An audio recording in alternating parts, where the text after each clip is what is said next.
Today, a national champion will be crowned here in year number 4 of the Kansas Dynasty here on EA College Football 25. The Jayhawks are one of the 4 teams left in the playoff field, and today we're going to watch both of the semifinal games along with the national championship. So buckle up. We've got a lot to go through. Our Final Four consists of Kansas and Alabama in the Cotton Bowl, and then TCU and USC in the Orange Bowl. I feel like these have been the 4 most consistent teams throughout the season, so it's fitting that this is our Final Four, and we're going to walk away with a very deserving national champion. The Jayhawks are coming off a 24-17 win against Virginia Tech with an awesome game from quarterback Clyde Poole, who completed nearly 80% of his passes and averaged over 10 yards per run. We started this game on fire. We were up 17-0. Amani Law had just made the catch of his life. He was terrific, 6 for 128.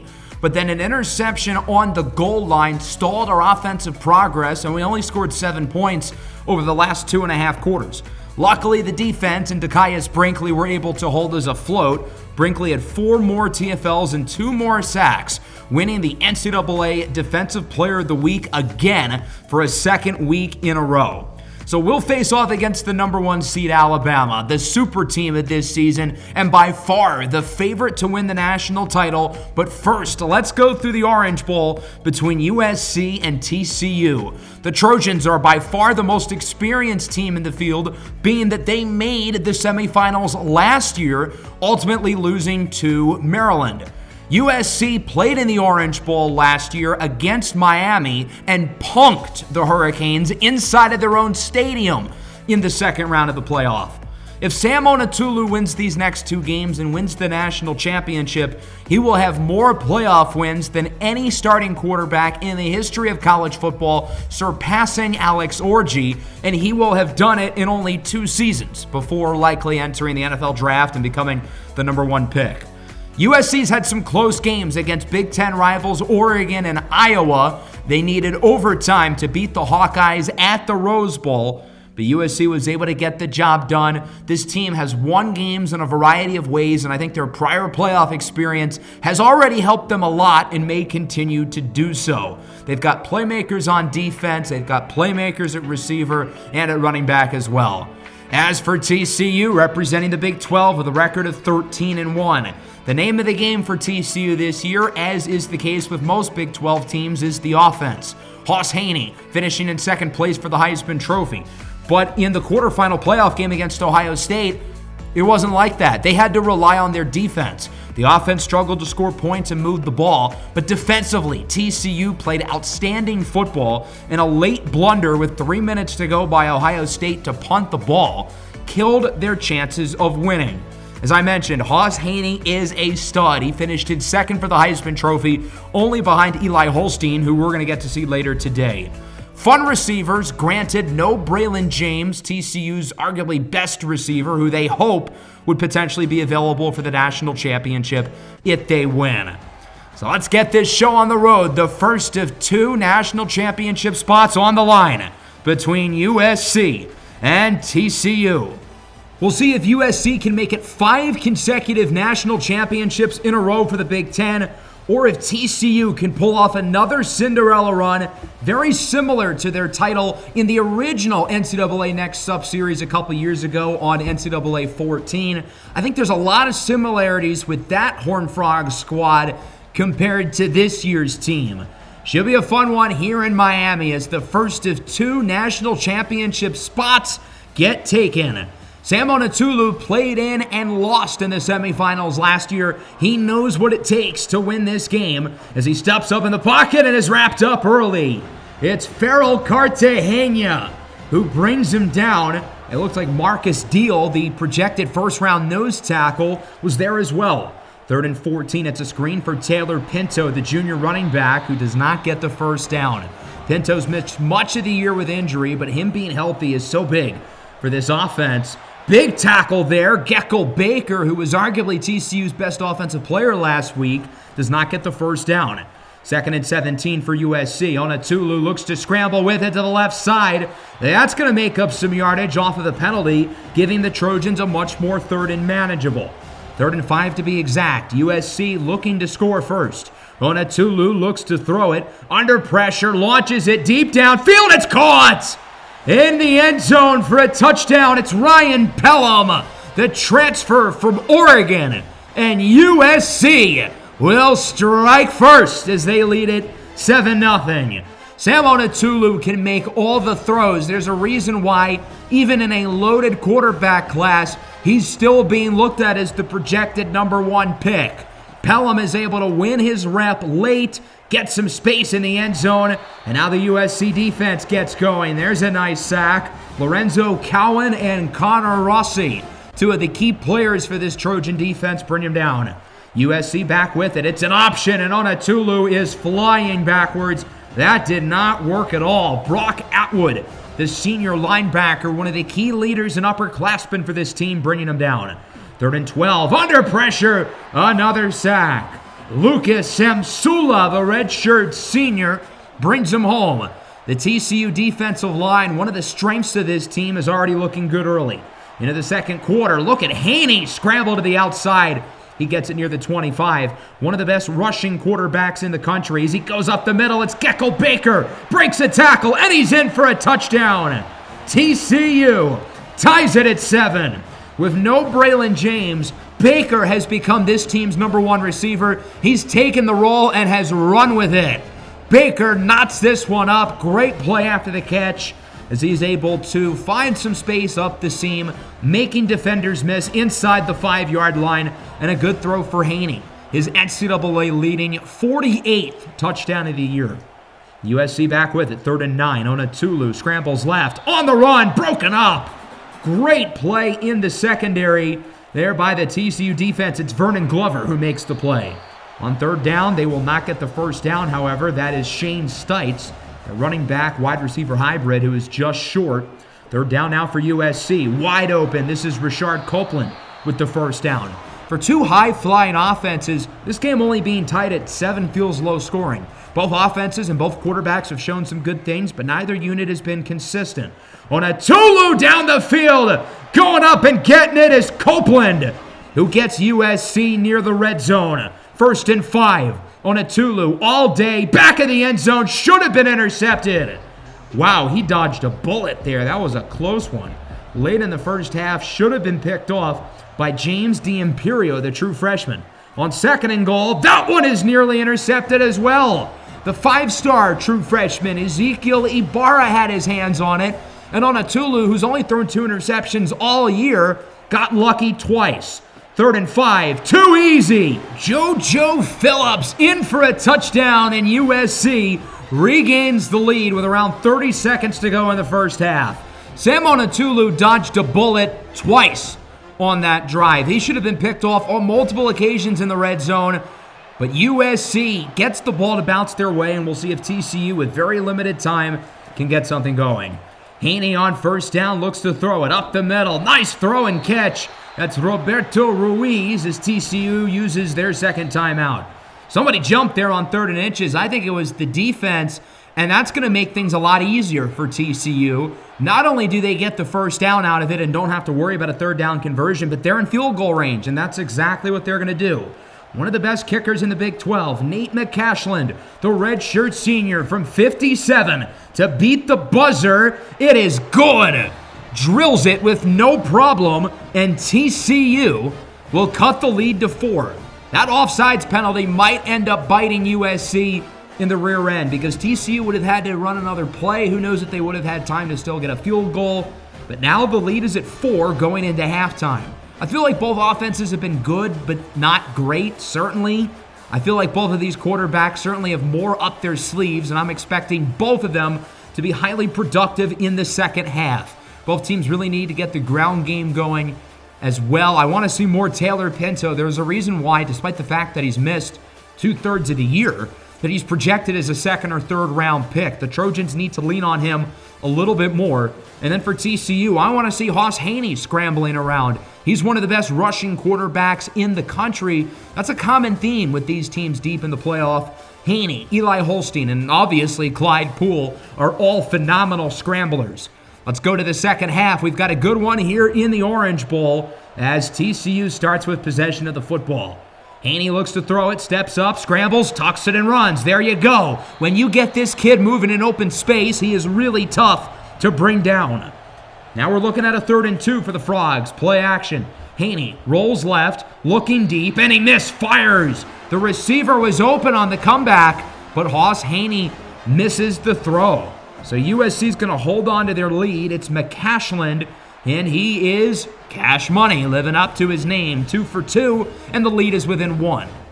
In both playoff games, USC's offense has been at its best in the second half. Down the field, wide open is Ryan Pelham. 47-yard catwalk to the end zone, and USC adds to the lead. For Pelham, it's his 2nd touchdown of the game. He's such a slippery route runner, a guy who's played in so many big games. As a freshman, he was a key member of Oregon's national title team. Made it to the Final Four as a sophomore, back as a junior. But TCU will respond quickly. Jordan Bailey, 88 yards to the crib. Nobody's going to catch him, and TCU is within 2. All of a sudden, both offenses are firing on all cylinders. The Horned Frogs tell USC, what you can do, we can do a little bit better. So TCU ended up going for 2. They converted, and were tied at 21. USC has it back. Play action on Atulu under pressure, and he is sacked. Marcus Deal brings him down. He really is the real deal as a nose tackle. Obviously, he's a great run defender, but he makes plays as a pass rusher as well. There's a reason why he's going to go in the first round.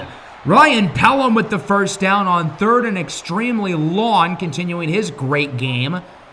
Not so fast, though. This one is coming back.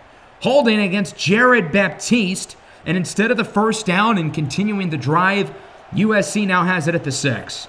3rd and 24 with a minute left in the 3rd and a tie game. They're just going to go for the screen, not do anything crazy as Pinto breaks a tackle, and he gets around 10. Through 3, we've got ourselves a good one here at the Orange Bowl. 21-21. USC looking to avenge their semifinal last year against Maryland, while TCU looks for another surprise championship run, much like the TCU team of the NCAA Next Up series. 3rd and 14, it's a screen for Shane Stites. Pushed backwards, and he gets around 6. USC with the stop. Trojans get it back. On first down, Pinto in motion. On Atulu, under a little pressure. Scrambles around, and he is sacked. It's Farrell Cartagena. Brings him down, the redshirt sophomore. This guy's got a future playing on Sundays. One of the best defensive players in the Big 12. 3rd and 14 on Atulu, steps up, scrambles, but only gains 4. Both defenses now starting to make some plays after the long touchdown from both of these offenses. Down the field, Roberto Ruiz hauls it in. Nice play for TCU. Gain of 16. Haney with 6 to go. Wants it all. Deep down the field. It is caught! Touchdown TCU! Shane Stites from 59 yards out. Hoss Haney with a bullet. His 50th passing touchdown of the year. So the TCU Horned Frogs lead at 28-21, and USC's got it back. 3rd and 7 on Atulu. Looking downfield, wide open. Uncovered is Taylor Pinto. I don't know what the thought process was there defensively. He gets 30. On Atulu on 3rd and 6, will throw it away. And now USC is an interesting decision, and they're going to punt it. This feels like deja vu.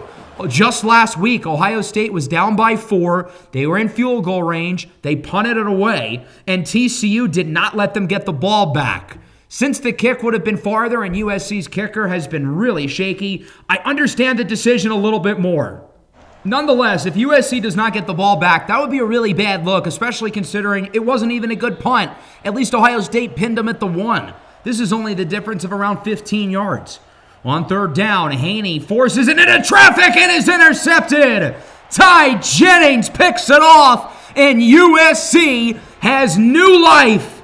Jennings, the redshirt junior, with the play of the game for the Trojans, and they are now firmly in position to tie it up with the ball basically in the red zone to start this drive. I guess not going for it and punting it worked out. On first down, wide open inside the 5 is Pinto as Farrell Cartagena is hurt, and everything is falling apart right now for the Frogs.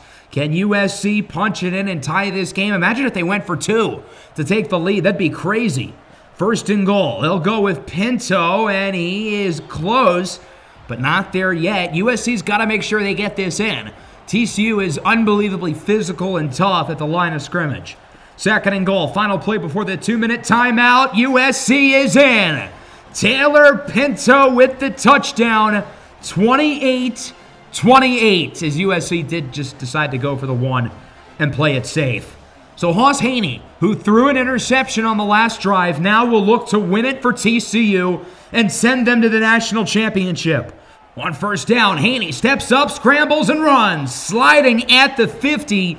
After a couple more nice plays, TCU does bring it into field goal range past the 30, and now they're looking to burn some clock.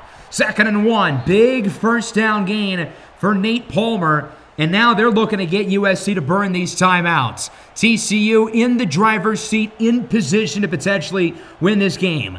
USC with 1 timeout remaining as the Frogs are going to keep on running it, and USC burns their final timeout. USC's got to hope for a turnover or even an injury at this point. Otherwise, they're not looking good. Now, Iowa did miss a kick at the buzzer last week. They've got some luck with kicking woes, as it's a gain of 4 for Palmer. TCU's going to bring it all the way down, or at least almost all the way down, and it's now a 3rd and 1. 30 seconds to go. Up the middle, first down to the 10-yard line for Nate Wire, the true freshman, and as time expires, the field goal unit is on. Nate McCashland for the win. It is good! And with 1 second remaining, TCU has all but assured their spot in the national championship. Hoss Haney with a likely game-winning drive, and after Onatulu and USC score at the 2-minute warning, it doesn't look like they're going to get another chance with the ball, as it's probably going to come down to the kick return. USC hoping for an absolute miracle with a spot in the championship on the line. On the return, not even close. And TCU is headed to the Natty. 31-28 over USC. The Trojans lose in the Final Four for a 2nd consecutive year, and the collegiate career of Sam Onatulu likely comes to a close. Sure, he has 2 years of eligibility left, but everybody and their mother knows that he is declaring for the draft. Hoss Haney looked like the real deal. Now, that interception late was brutal, but he still threw for 300-plus yards, 80% completion percentage, 3 touchdowns, and he was really good as a runner. As I mentioned, he is a dangerous scrambler, and Clemson or Alabama is going to have a tough time defending his rushing ability. Haney reminds me a lot of the TCU quarterback during their previous Next Up title run, Sterling Yorkshire. Neither of them were the biggest, neither of them were the most athletic, but they were aggressive, they made the tight window throws, and they were gritty on the ground. This ended up being a really fun start to the episode. Really good game between 2 very deserving teams. Got a feel for USC. They've lost in the semifinals 2 years in a row, but it's impressive that they've made it back here in consecutive years. And it's not at the fault of quarterback Sam Onatulu. This kid is an absolute stud, deserving of being the number 1 overall pick, or at least in the conversation given how good this quarterback class is. But now that USC is lost for the first time in this series, a Big Ten team will not win the national title. Right now, the 3 teams left, 2 of them are from the Big 12, which is pretty dope. So if it's not us who wins the whole thing, it would be pretty cool if it was TCU. I don't think USC ran the ball as well as they would have hoped. They should have looked to get Ryan Pelham the rock more as well. He was very effective when he had the ball, but they should have gave him the ball more. Cooper Hawk getting 1 catch for 1 yard is pretty inexcusable as well. He's been their most consistent receiver this year. And then defensively, sure, they allowed the game-winning field goal at the end, but I thought overall defensively they were pretty solid. The problem is they didn't send enough pressure, and Hoss Haney was able to scramble. He was able to run around. But I thought the secondary was pretty solid. The run defense was pretty good, but they didn't make enough plays late other than the interception by Jennings. Hoss Haney is an absolute gamer. He is a joy to watch. And I think there's a good chance he's going to be back at TCU next year, which is really exciting. So, I mean, hopefully Kansas gets to play TCU a couple of times over the next couple of years, including, I don't know, maybe in about half an hour. That'd be pretty dope.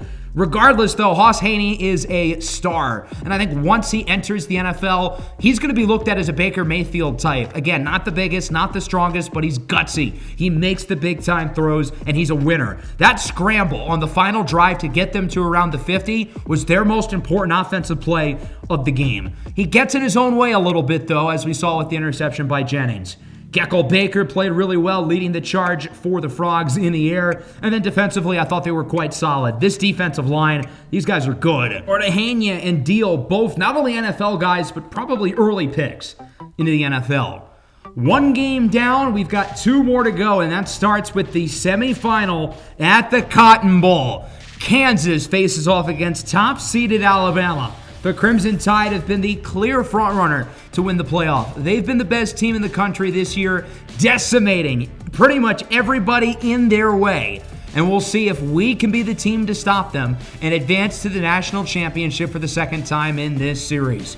As we look at Alabama, they've only lost once this year, a 1-point defeat to Ohio State, who's obviously quite good, won a playoff game against Mississippi State, a team who Alabama beat twice, including by 40 in the SEC championship. They beat LSU twice as well. They beat Arizona. They beat Florida. They played against so many good teams, and they beat all of them. Now, they looked a little vulnerable against the LSU Tigers. They did not score an offensive touchdown in that game. The offense really struggled against LSU, and they're going to need a little bit more from Eli Holstein, but he's certainly capable of it. He's been the best player in college football this year. He's challenging Sam Onatulu to be the number 1 overall pick, and he's got a load of weapons around him. Jackson Pressey is going to go in the first round. Jaron Hamilton, Cole Adams, Ty Lockwood, all NFL guys. Andre Devine, probably an NFL pick next year. The offensive line, I think, is the weak link with this team. If we can beat them anywhere, it's the unit that amassed 10 penalties in their win against LSU. Defensively, maybe not as high profile as the offense, but Tavion Bennett's a really good player. Curtis Perry, I think, is a lock to go in the top half of the first round this year. And then assuming Jalen Mbakwe enters the draft, he'll probably be the first corner off the board. He had 2 interceptions against LSU, including a pick 6. It's interesting that 3 of the 4 quarterbacks in the playoff finished in top 4 for the Heisman Trophy. The guy in third, Luke Kromenhoek, already beat us earlier in the year. What I take away from that is that there's 3 superstar quarterbacks in the playoff, and then Clyde Poole.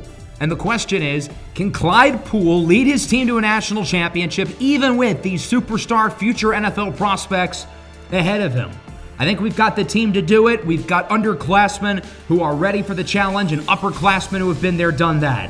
Dekias Brinkley and Damani Maxon are 2 of the most experienced players in the playoff field. They played in the national championship game as true freshmen. Here they are as seniors playing their final, hopefully 2 games of their Kansas careers today. As for Poole, we're really going to see what he is made of. He's played well in both playoff games so far, but he's got to keep it going. I personally believe this team is good enough.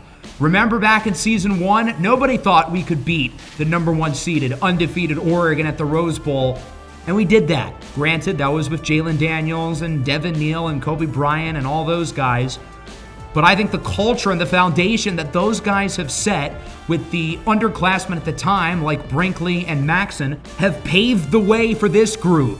This core made it to the playoff last year, but we lost early to Michigan. Now this team is ready for the big games down the stretch. And depending on what happens today, win or lose, could this be it for Clyde Poole in a Kansas uniform? Does he play well enough to potentially leave for the NFL? Does he play poorly enough to where we feel like we can't win a championship with him and he transfers away? Of course, we're going to rely on our top skill position players as well. Cornell Teamer and Amani Law both nearing the 1,000 yards mark. Of course, no Ty Lord. He's missed both of our playoff games so far, and he will miss the semifinal against Alabama. And if we make the national championship, he'll miss that as well. The offensive line is going to need to be more consistent, and we're going to need big plays from the defense. Dekias Brinkley has been maybe the best football player in the college football playoff, period. We're going to need him to continue to ball. We're going to need Damani Maxon to continue to ball. Guys like Seth Jennings, Roddy Orr, Monu Okeji, can we get them to step up? A lot of questions to answer going into the Cotton Bowl. A Game that we won 3 years ago. Go back to the semifinal against Texas back in year 1 with guys like Quinn Ewers leading the way. We trailed big at halftime during that game, but we came back and won it in overtime. We certainly do not want to fall behind, though, against Alabama. The one thing that our team really struggles with is playing from behind, and that would certainly be amplified with a team as good as the Crimson Tide. I'd like to think our team is battle-tested, but we have not played anyone nearly as good as Alabama. So here comes the Kansas offense, the biggest game in the career of junior quarterback Clyde Poole. A 5'11" kid from the middle of nowhere in Hays, Kansas, looks to lead his school to its first ever football national championship. Teamer tries to bounce it to the outside, but he loses a yard. Eric Bishop brings him down, one of the talented young stars of this Alabama defense. 2nd and 11. Play action. Poole under pressure, and he is sacked. It's Tavion Bennett who brings him down. I think if that's any other team we've played so far, they don't get the sack. But here's the difference. The defensive players on Alabama are bigger and faster than the guys we've seen previously. On 3rd down, Amani Law is wide open. And there he goes. Mbakwe will catch up, but not before Amani Law gains 58 yards. It's going to be a major challenge today for Law, facing off against, in my opinion, the best cornerback in college football. But on that play, he won the rep early, is not able to outrun him, which is a rarity for Amani Law. Usually he's the fastest player on the field. Mbakwe catches him, but not before he gains nearly 60. A huge play by the sophomore Amani Law. Poole dances around on 1st down, looking to evade the pressure. On the run, scrambles to the right, and he will get the 1st down, absorbing a hit to the 22. What a run by Clyde Poole. So far, so good for the Kansas offense. Up the middle, Teamer gets a block. Teamer untouched into the end zone for a Kansas touchdown. The Jayhawks march right down the field and strike first. A 22-yard score for the sophomore running back, Cornell Teamer. It's 7-0. I said we need to set the tone early, and boy do we. The drive started off a little shaky with the sack, but the big 3rd down conversion by Law, the 1st down scramble by Poole, and the 22-yard rushing score by Cornell Teamer puts us ahead 7-0 as we take our first look at the Heisman Trophy winner, Eli Holstein in Alabama. We played against some good quarterbacks during this series. We have not played against anyone as good as Eli Holstein. 3rd and 5 for the Tide. Holstein looks to throw it, looking deep. Wide open! It's Lockwood, the tight end, who gets it near the 30. How was he that wide open? Todd and certainly Brandon Hines got to do a better job there in coverage. On 1st down, under pressure, up the middle, it's Jaron Hamilton. Inside the 10 to the 6. A quick start for Alabama. Remember, they did not score a touchdown against LSU, but they are marching fast against Kansas. 1st and goal, read option. Holstein, not in, but he's close. He takes a shot from Taylor Davis. It's a direct snap. Andre Devine walks it in. We're tied at 7. Bold strategy to go shotgun at the 3-inch yard line, but I guess you can't really blame them if it works. Kansas back with it, tied at 7. It's going to be an RPO screen for Amani Law with space. Whoop! Hurdles over the safety. That's Cameron Howard. And Amani Law gets 15 yards. And that play puts him at over 1,000 on the year. A very impressive milestone for the sophomore. 1st down here for Kansas. It's Jazir Tolbert to the outside. Gets a great block from Teamer. And there goes Tolbert. He gets 19. Good run there by Ja to find the open space, but the most credit, I think, belongs to Cornell Teamer and Rajon Jones. It's great having skill position players who are going to go out there and block. No block, no rock. As Poole steps up, scrambles, and runs for the 1st down, he gets it past the 30. Alabama has one of the best defenses in the country, but don't tell Kansas. We're smoking these guys on this side of the ball. Dorian Pepper open inside the 10. We are targeting the All-American Jalen Mbakwe so far, and I guess it's working up to this point. 2nd and goal. The big fella, Jazir Tolbert, walks it in for a touchdown. Big Ja puts Kansas back ahead. 2 drives, 2 scores. Now, I will say, historically over the years, the Kansas offense plays at their best in the 1st quarter. That was certainly the case last week against Virginia Tech. So because of that, we've got to keep our pedal on the metal, but this is a great start. Devine loses yardage there. Quantavius Landers brings him down. Dekias Brinkley was there late as well. 3rd and 12. Holstein looking short. Devine makes the first man miss and nearly gets the first down. Oh man, that was a close one. Good tackle by Mo Nuokeji. And if this really is going to be a shootout, we're going to need all the stops we can get. So getting one there to end the first, certainly a big deal.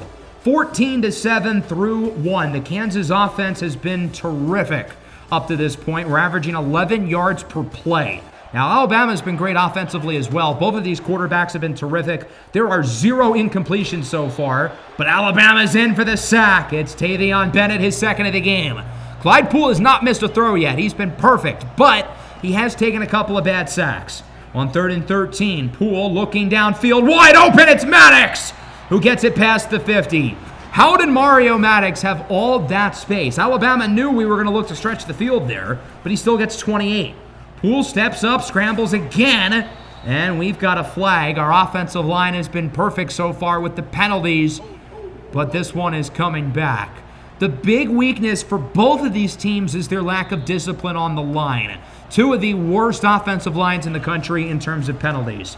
1st and 20, Teamer makes up the yardage from the flag, but there's one problem. There's another flag. As much as our offensive line with the penalties has killed us at times this year, I don't think I've seen anything like the 10 penalties that Alabama had last week. That single-handedly nearly made them lose the game. 1st and 28 now. Poole under pressure. He is sacked for a 3rd time. Hunter Osborne brings him down. The Alabama defensive line continuing to play well early. 3rd down and 32. Poole's just going to go short for Teamer, and he's dealing with the effects of some wear and tear. Gets around 5. It'd be nice if we had a guy like Ty Lord who can be the change of pace, but obviously we don't. He's hurt. Alabama back with it. Play action. Holstein. He will fire. It's Ty Lockwood, the tight end, fighting for extra yardage. He gets it to the 40. Following a big stop defensively, we'll see if the Tide can tie it.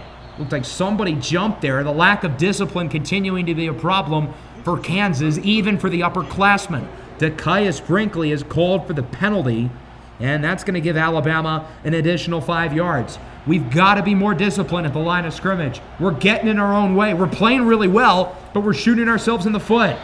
Big stop, though, on 3rd and 1. It's Zach Stokes who brings down Devine for a loss, and it looks like the offense is going to stay on the field.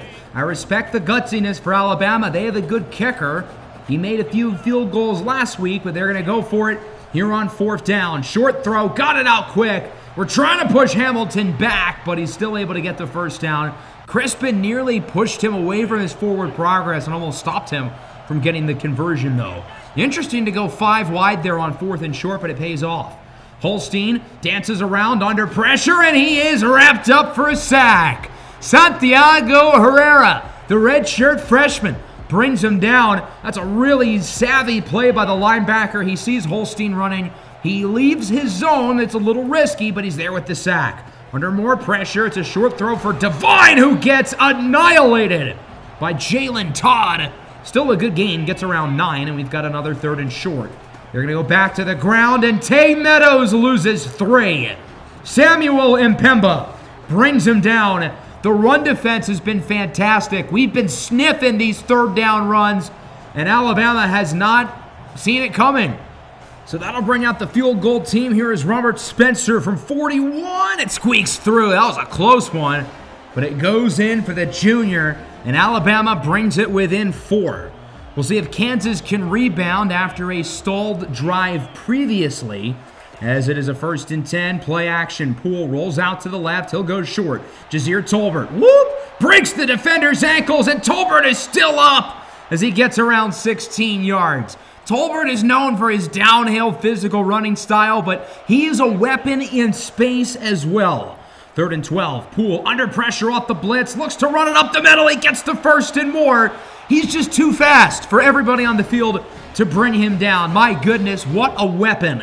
At the 2-minute warning following a gain of 19. Poole under pressure, and his pass is incomplete. That's the first incompletion that either quarterback has thrown all game. It took us until after the 2-minute warning in the first half. 3rd and 9, short throw for Teamer, gets around 6, and we've got a decision to make. With Escalante missing field goals in each of the last 2 weeks, with it being a long kick, with it being on the hashes, I feel like we've got to go for it. Look who's in at quarterback, though. It's a Wildcat. Poole is a receiver. Teamer pitches it for Tolbert. 1st and more, past the 20. Jazir Tolbert on the trick play gets the first for now because obviously you know this team, it's coming back. Kai on sample, called for the hold, and we're just going to have to punt the ball away. So Alabama gets it back, 14-10, looking to take the lead with a 2-for-1. That's a good start. Cole Adams gets it past the 45. The tiny slot receiver plays bigger than his size suggests at 5'10", maybe 185 on a good day. Up the middle, Adams with a nice grab, and Alabama's going to start using their timeouts. That was actually their second one, so now they're down to 1. 2nd and 2, 35 seconds to go. Off the blitz, nearly sacked. Holstein wants it all, intercepted in the end zone. Jalen Todd picks it off. Holstein figured, F it, let's throw it deep. What's the worst that can happen, especially after nearly being sacked? But he is intercepted for just the 4th time this season. He was looking deep for Jackson Pressey, the projected first-rounder, who's given them nothing today. Jalen Todd specifically, but Damani Maxon, even Quantavius Landers, they've all done a great job, the safeties as well, in preventing Pressey from getting going. He's their best offensive playmaker, and he has been a total non-factor. One of the biggest reasons why Alabama's only scored 3 points since their opening drive. With 30 seconds left, we're going to try to get some more points before the end of the half as Poole gets around 8 or 9 on the scramble. We're going to use our first timeout, still with 2 more to go. 2nd and 2. Poole rolls out to the right, short throw, caught for a first down. Maddox is out of bounds. That'll stop the clock, but it did use around 5 seconds, and it only got us like 5 yards. We're going to run the ball, try to catch him off guard, and look at all that room for Teamer. Gets a first down near midfield, and of course it will not matter. Holding on the offense. For two teams who both lack a lot of discipline on the offensive line, it is interesting that we're really the only team who's had an issue with it today. 1st and 18, we're going to run it again. Teamer with a really nice gain, nearly gets the first. We were kind of waving the white flag on this drive, but after a solid gain, we're going to call the timeout with 9 seconds to go. Play action. Poole, clean pocket, up the middle. Law cannot hang on. We were hoping he'd be able to absorb it in his hands. And now with 1 second to go, we might as well go for it on 4th down. Short throw, fumble, picked up by Kansas. The thought there was we were going to get it to Jones and he was going to pitch it behind. And, well, obviously that didn't really work. So that'll wrap up the first half. 14-10 lead for Kansas. Our offense looked really good early. 2 touchdowns on the first 2 drives. But as has been the issue with this team for years, we start games really well and then slow down. Over our last 3 drives, we've scored 0 points. Despite that, though, we still had the lead. Alabama's offense had the opening drive touchdown, but since then they've really cooled off, most recently with the interception by Jalen Todd. I wasn't sure how we were going to fare against clearly the best team in the country, so the fact that we're not only giving them a game, but we're winning is encouraging enough. Alabama does start with the ball, though, in the second half. Defense has got to get it started quick as it's a 2nd and 10 for the Tide. Play action. Holstein lets it rip quickly for Jaron Hamilton. He's had a nice game today. With Jackson Pressey being a non-factor, Hamilton has really stepped up. Cole Adams has been good as well. 3rd and 2 now. Short throw. Lockwood, he gets the first down. Ty Lockwood's been terrific in this game. He's been probably their best receiver. Under pressure, evading the sack from Jennings. Finally, we're on the other end as it's a holding call on the offense. We nearly had Jennings in the backfield. He's had a few impressive wins on this drive after a quiet first half against the left tackle, Dylan Skaggs, who's like a 92 overall, but he doesn't play like it. Devine loses a yard on 2nd and 7. Monu Okeji brings him down.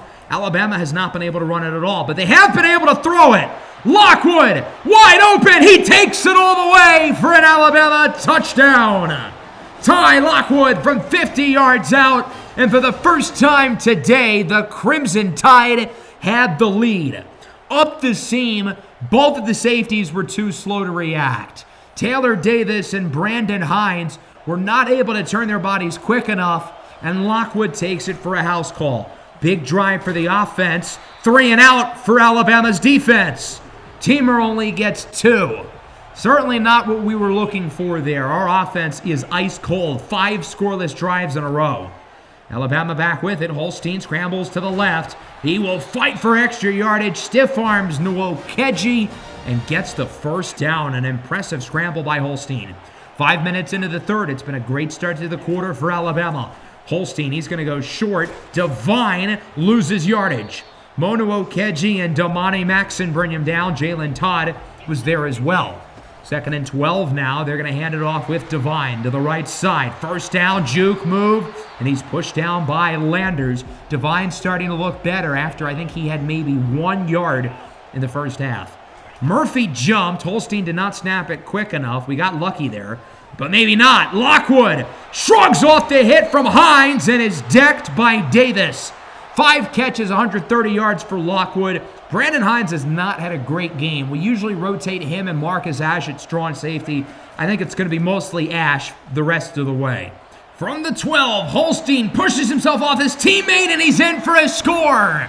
Eli Holstein continues the run for Alabama. 17 unanswered for the Crimson Tide, and they are up by 10. There's got to be a sense of urgency for us offensively with 2 to go in the third. Poole looks deep. It's nearly caught by Jones.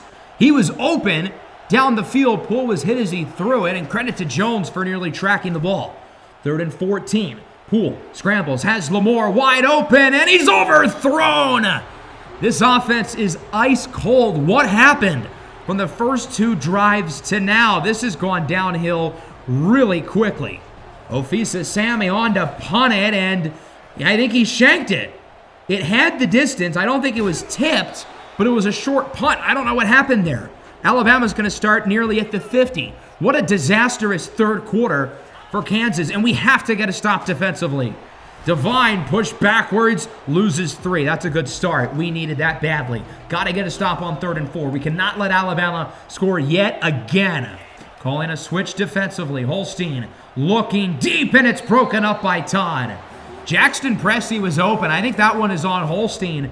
And if his throw gets there, we could be looking at a touchdown. Kansas gets lucky, and now we've got to get going.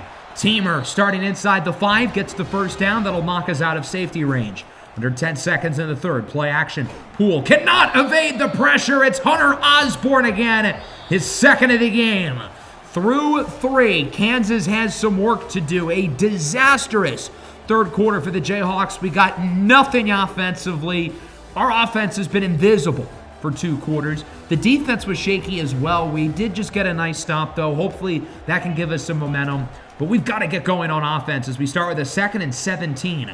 Poole scrambles, solid gain. But now it's a 3rd and 11. And since we're certainly not in 4-down territory yet, we got to get this right here.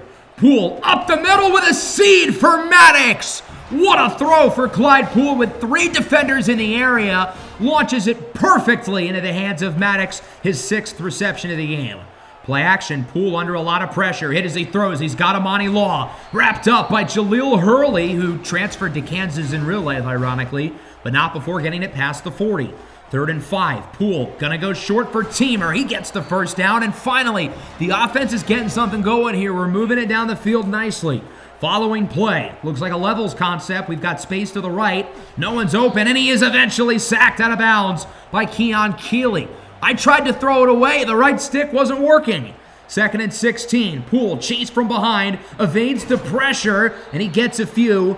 He's taking some hits on this drive. It has been a gutsy possession by Clyde Poole. He's leaving it all out there. 3rd and 13. On the run. He's got Pierre Johnson wrapped up for a gain of 11. That works because it gives us a 4th and manageable, and we are going to go for it. I don't fully trust Escalante, especially not from the hashes, so we've got to get it here on 4th and 2 as Alabama stacks the box. Only 1 safety deep. Poole is going to call for an audible, as it looks like he will throw it. Heavy blitz comes. Wide open is Maddox. Gets a block, and he's in! Super Mario! It's Mario Maddox in for a touchdown. That play was originally supposed to be a run with Teamer, but there were 10 defenders within 5 yards of the line of scrimmage, and I had a feeling it was not a disguise. They were going to go full blitz. So because of that, we send an audible with the idea that Clyde Poole has to get rid of the football immediately. He does perfectly for Maddox, who gets a great block from his tight end, Isaiah Lamore, walks it into the end zone, and Kansas has life. Still some work to do, and we used over 5 minutes of clock on that drive. 5.5 to go for the Tide. Holstein on the option. First and more, wrapped up by Nwokeji at the 31.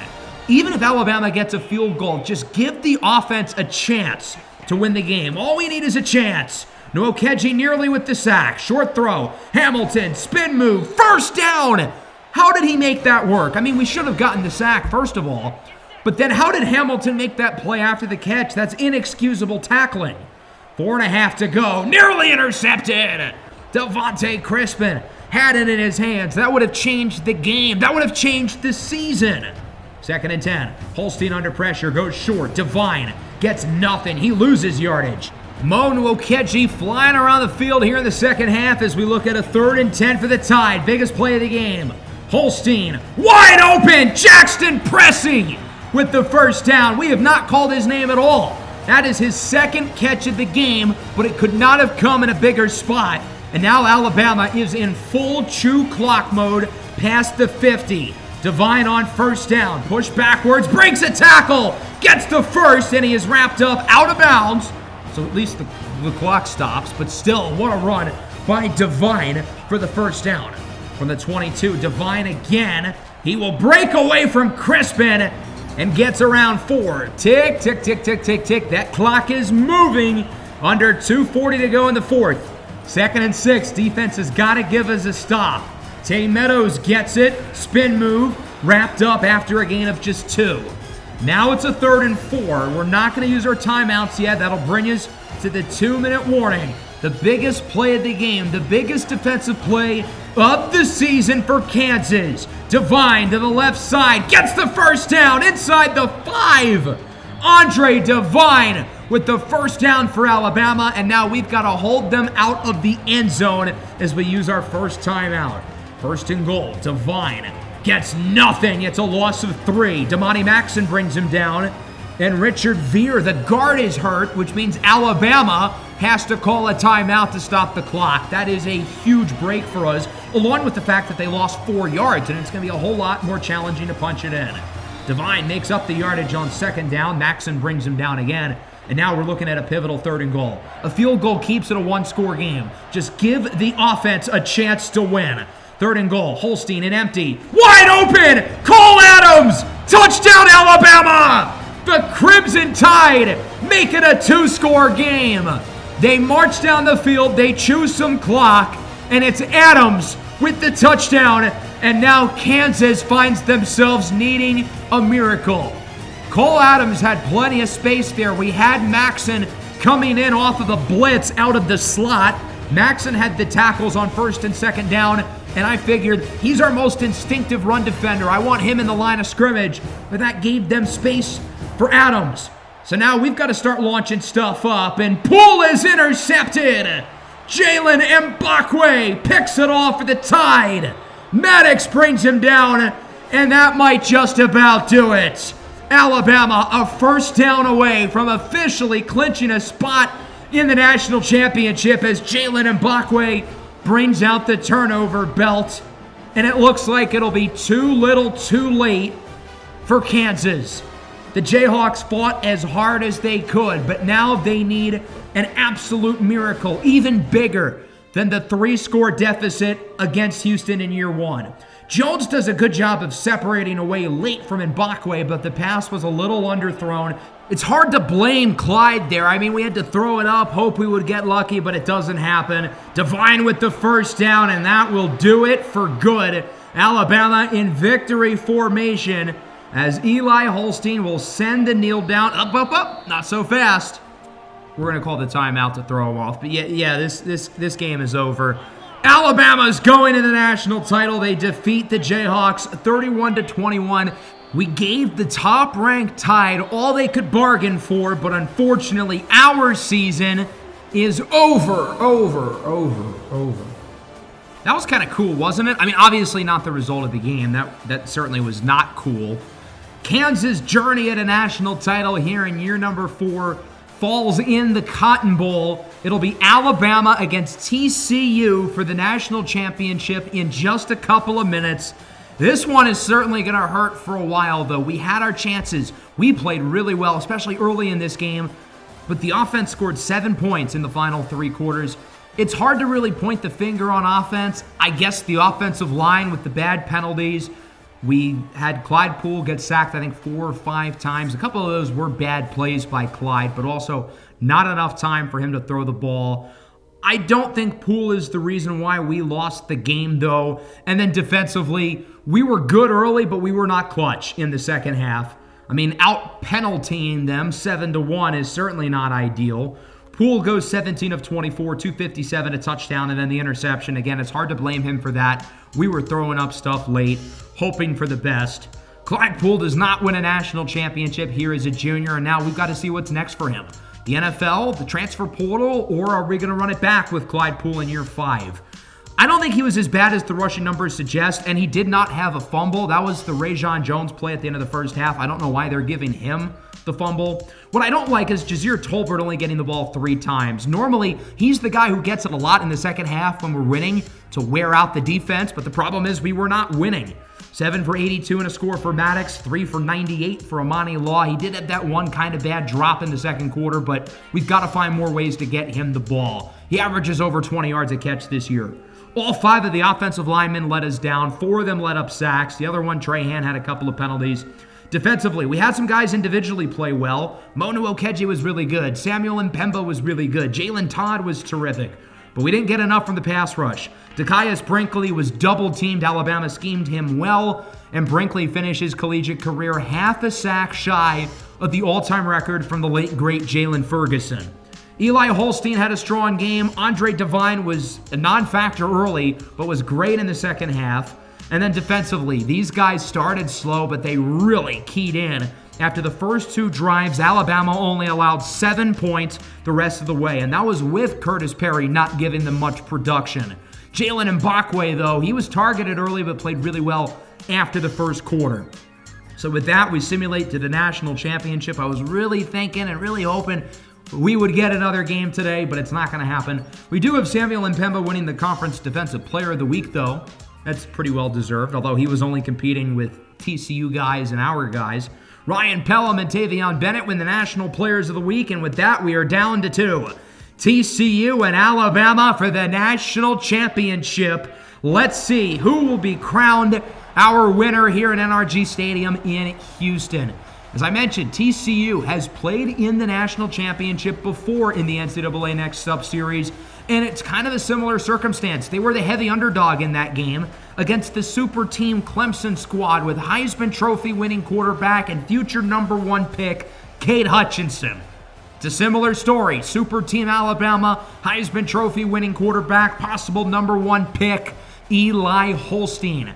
Alabama, over the years, has always underperformed in our series. They underperformed in the original Next Up. They've underperformed in this series. They did have some good years after Next Up during the Dragons franchise. I think they did win a championship when Dasani Madison threw like 80 touchdowns or something. No, that's not an exaggeration. That dude was literally that good. So the Frogs will start with it. Play action for Hoss Haney under pressure. And he's wrapped up by the reigning Defensive Player of the Week, Tavion Bennett.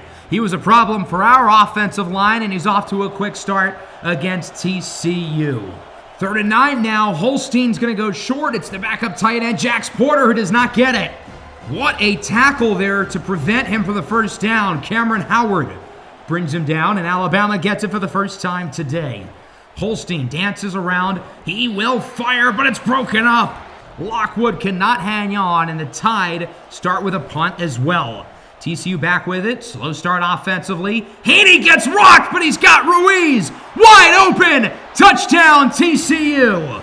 Hoss Haney got obliterated by 2 defensive players there, but he still connects with Roberto Ruiz, a 50-yard score, the first touchdown of the 2028 National Championship. Alabama back with it. Big loss there. Devine going backwards as he's wrapped up by Jamel Johnson, the senior safety. 3rd and 10 now for Alabama. Holstein looks to throw it. Quick throw, caught, and it will go for a first down. Way to fight for the yardage after the catch. Now a 3rd and 5. Final seconds of the quarter. Another short throw, another first down. It's Jackson Pressey who hauls it in. Slow and steady wins the race. That's been the strategy so far for Alabama.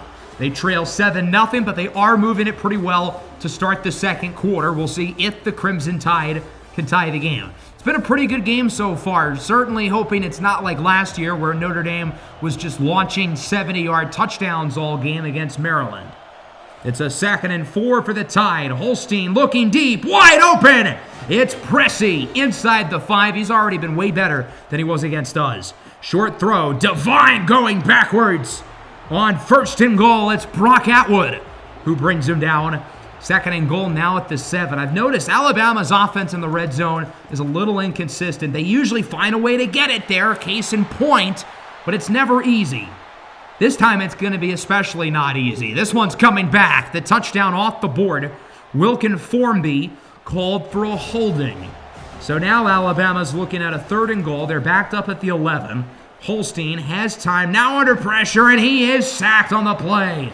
This TCU defensive line is looking to get active early and often as he's wrapped up by Lucas Samsula, who's had a great playoff for TCU.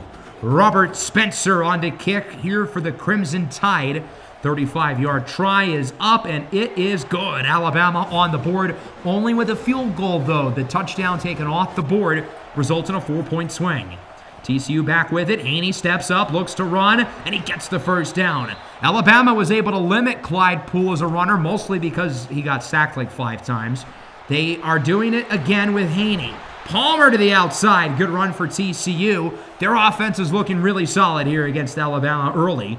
Haney on the run, wide open. TCU continuing to play some excellent football as that one is hauled in out of bounds by the tight end, Lafayette Kaiue. This feels a lot like the TCU-Clemson game from the original Next Up series. Even though Alabama here is clearly the better team, TCU has outplayed them early. Nice touchdown run for Nate Palmer, putting his body on the line. Palmer, who's the starting running back, has not scored all year until that play. And it's 14-3. Alabama's got to get rolling here. There's a nice first down for Devine. A good start to the drive. 3rd and 8, past the 2-minute warning. Holstein all day, scrambles, runs, gets the first, past the 50. This feels like a pivotal spot in this game for Alabama, as there's just over a minute left. 3rd and 5. Holstein goes short. Lockwood, first down, breaks a tackle, and he is getting closer to the red zone. Alabama had to settle for a field goal earlier, though. 1st and goal from the 1. Devine, no, he doesn't get it. Holstein is rocked. I think they were supposed to hand it off, but Marcus Deal forces a loss of around 5. Number 95 in the middle of that defense. That kid is a game wrecker. 2nd and goal, broken away in the end zone. Atwood got a hand on it.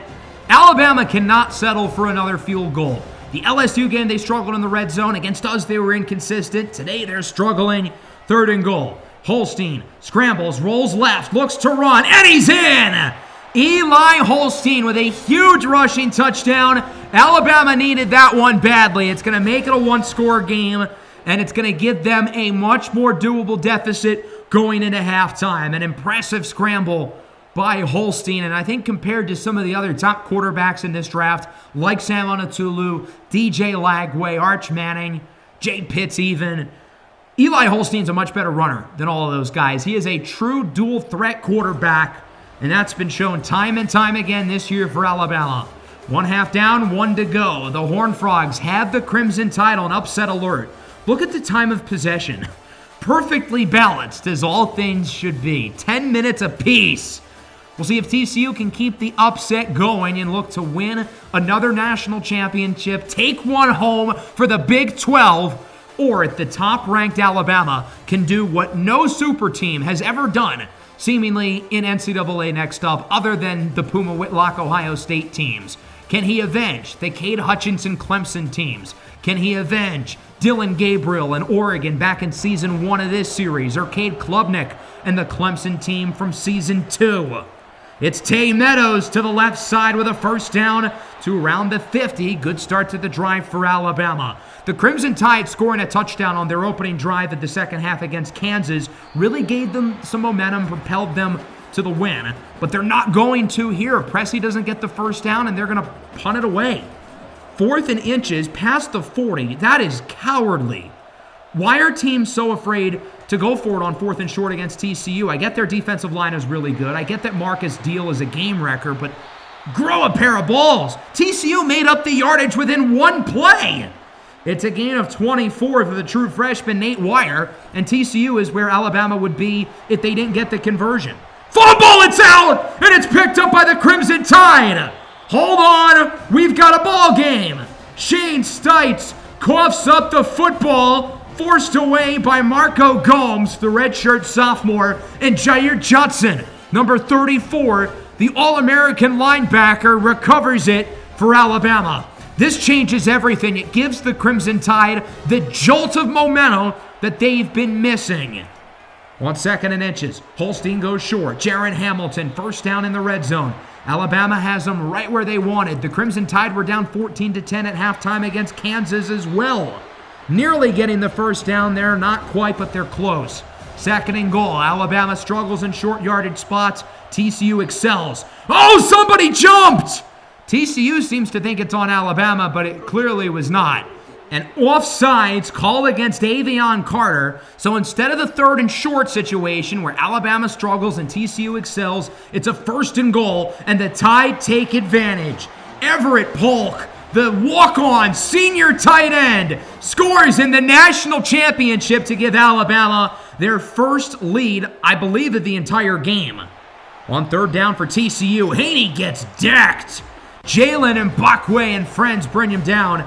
Alabama really starting to play better. In the latter stages of the 3rd and 1, Devine up the middle, gets the first down. Certainly a rocky quarter to start for Alabama, but they played really well over those last few minutes. It was the Shane Stites fumble that changed everything for the Crimson Tide. That turnover gave them a boost that they needed. Remember when the time of possession was even at halftime? Alabama held the ball for 8 minutes and 37 seconds in the 3rd quarter, and right now it feels like they have some control, but it is a 2nd and 17 after a penalty. Full-on blitz! TCU gets there. Marcus Deal looks like a top 10 pick. I mean, he's been a projected first-round guy for a little bit, but he has lived up to the billing here in the playoff. That kid is a star. On 3rd and very long, Holstein wants it all, and it's overthrown. Jaron Hamilton ran a great route, but it's overthrown, and the door stays open for TCU. They've barely had the ball in the second half. They've got to get going offensively. Here's a nice first down for Geckel Baker. He's been quiet today. The other star receiver, Braylon James, who is playing today, has also been quiet, as this one is coming back. TCU takes a page out of the Alabama playbook, and instead of the first down conversion, resetting the chains, it's 3rd and 15. Haney looks to throw it. It's going to be a screen for Braylon James. All-American talent when healthy. They have missed him, but he's been quiet today. That'll force a punt. Alabama gets it back. Devine fighting for yardage as we've got another short yardage situation. 3rd and inches. Can Alabama convert here? Big spot in this game. Devine gets the first down, breaks a tackle. Andre Devine has been fantastic since the start of the second half against Kansas. He's looked a lot more like himself since really struggling early in this playoff run.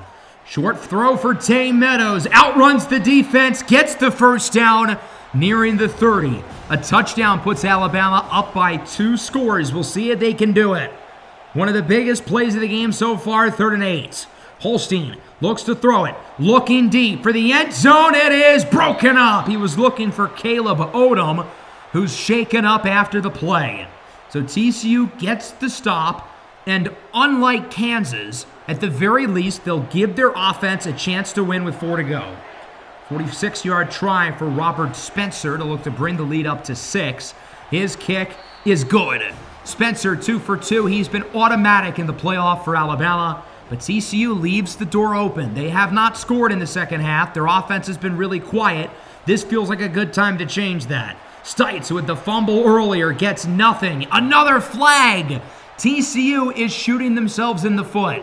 Alabama has played this game very similarly to the game against Kansas in the semifinals. Start a little bit slow, but wait for the other team to make too many costly mistakes, and that's been the issue for the Horned Frogs. First and long now for TCU. Here is Haney, looking deep, down the field, double coverage incomplete, and we've got another flag. This one is coming back again. Another holding call against TCU. At least it's still first down.